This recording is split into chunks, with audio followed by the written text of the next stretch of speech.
Eski xotirlar o'rningni egallaydi yangi rip. Sening nigohingda yashiringan eng katta sirim. Ayt, bu qanday tuyg'u, ayt, bu qanday baxt. To'xtab qolsin deyman biz uchun hamma vaqt. O'sha vibe, o'sha his, yana o'sha biz. Tungi ko'chalarda qolar faqat izimiz.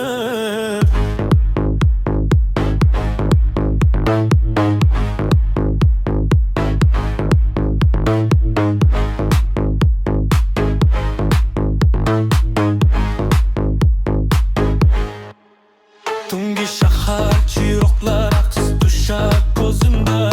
Yana o'sha tanish ohanglar bir so'zimda. Telefon ochiq, dunyo to'xtab qolgandek go'yo. Faqat biz va tun, boshqa kerakmas dunyo. Sening kulging eng trenddagi o'ng'oqson bugun. Yurak urishi tezlashar sen tomon har kun.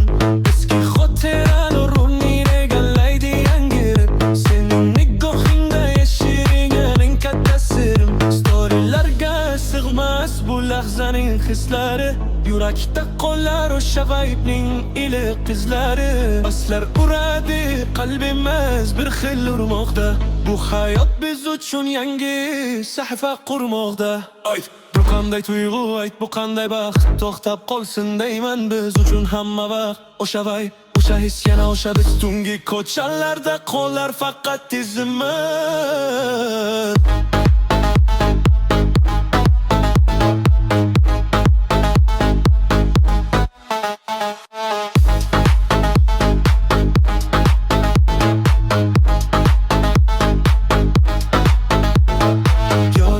Ritim ko'zlaringda esa olov. Bu hislarimizga topilmas hech bir jilov.